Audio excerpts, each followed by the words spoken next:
When the U.S. Mint formed in 1793, we made coppers, we made silver coins, and we made gold coins. Just not a lot of silver and gold due to the precious metals needed. But the gold rush in California changed it on the gold side, and then the Comstock Lode years later changed it for silver. Well, tonight we're talking about one of the coins that came from the California gold rush. That beautiful $1 gold piece. And tonight it's a your choice, 2 different years.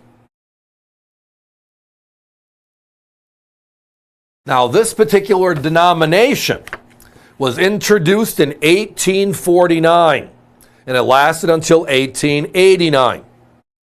The first group of time, 1849 to 1854, was known as the Liberty design, which was the same design on all the other gold coins.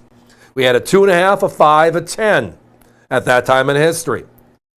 Well, in 1849, we introduced 2 brand new denominations. We had gold finally, so we need to make 2 more.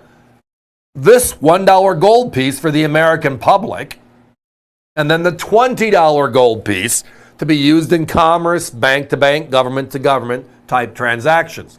1 ounce gold. The need for this was because, well, we didn't have silver at this time in history. The gold rush, right, going west, the Oregon Trail, etc., getting over the Rockies, and then down to California to hopefully find your spot. Or you sailed around because, again, the Panama Canal wasn't there yet. So you had to go all the way down below the Cape and come around. The journey was, well, time-consuming and expensive. But when you got there, they didn't have silver coins. So they used pinches of gold dust. You might have heard that story going back to your education or just your study of history. Well, it was inconsistent, and a lot of things popped up being fool's gold to a point where even the U.S., not the U.S., but the California government authorized the striking of quarter, half dollar, and dollar. They call them round and fractional gold prior to the U.S. making them, so we'd have something for people to use in commerce.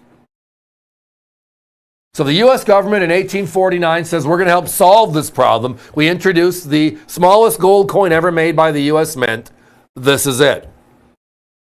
And tonight we not only have 1 year or a coin, we have 2 special years, 1852 and 1853. Now these are both uncirculated specimens, and tonight our price, $499.95.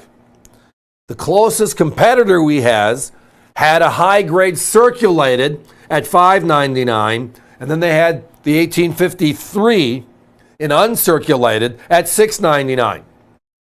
So tonight, not only do we have them available, these historical pieces of U.S. history, in uncirculated condition, but we're under $5.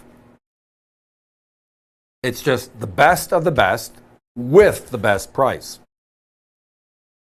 The reverse is very simple.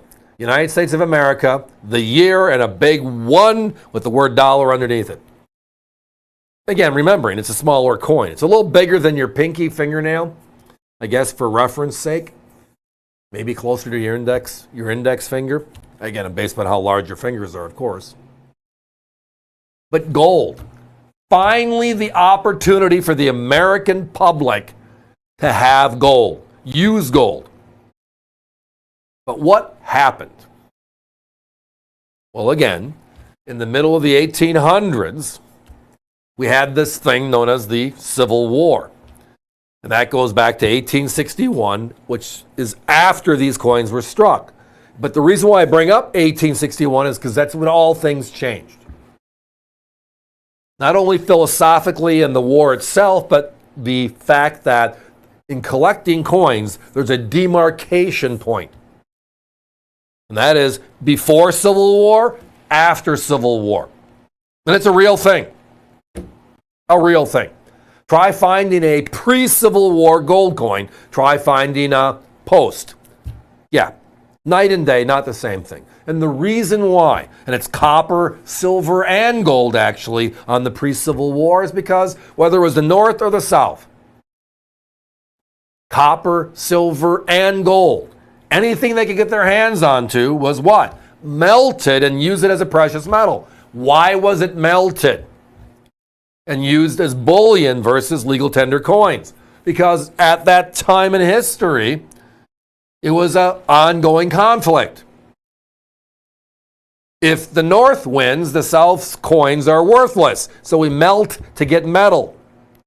And vice versa. If the South wins, the North's coins are, well, less valuable.